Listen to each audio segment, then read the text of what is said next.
गांव की पुरानी पगडंडी हमेशा से शांत और सुनसान रहती थी।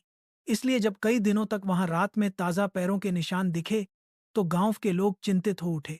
कुछ ने कहा कि कोई चोर रात में खेतों की टोह ले रहा है, तो कुछ को शक था कि कोई बाहरी व्यक्ति बुरी नजर रखे हुए है। गांव की चौपाल में रोज चर्चा होने लगी। लोग डरने भी लगे, क्योंकि उनका गांव सीधा सादा था और चोरी जैसी घटनाएं कभी हुई नहीं थीं। क्योंकि उनका गांव सीधा सादा था और चोरी जैसी घटनाएं कभी हुई नहीं थीं। एक रात कुछ युवकों ने मिलकर पहरा देने की ठानी।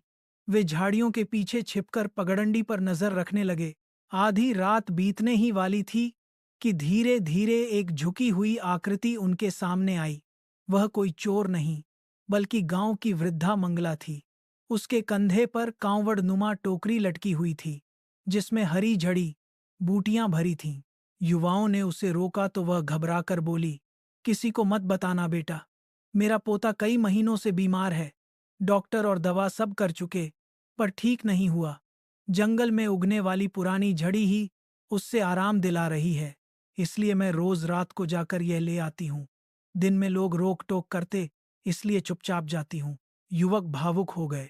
अगले ही दिन गांव वालों को सच्चाई पता चली तो सब शर्मिंदा हो गए।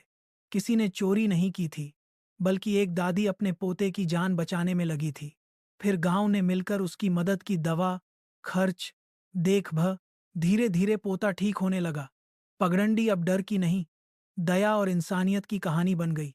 कुछ समय बाद मंगला की कहानी दूर दूर तक फैल गई। आस पास के गांवों ने भी कहा कि अगर हर कोई थोड़ी सी इंसानियत दिखाए, तो किसी को अकेले रातों में दर्द छिपाकर नहीं चलना पड़ेगा। गांव ने उस पगडंडी पर एक छोटा सा दीप लगवा दिया, ताकि कोई अंधेरे में अकेला महसूस न करे।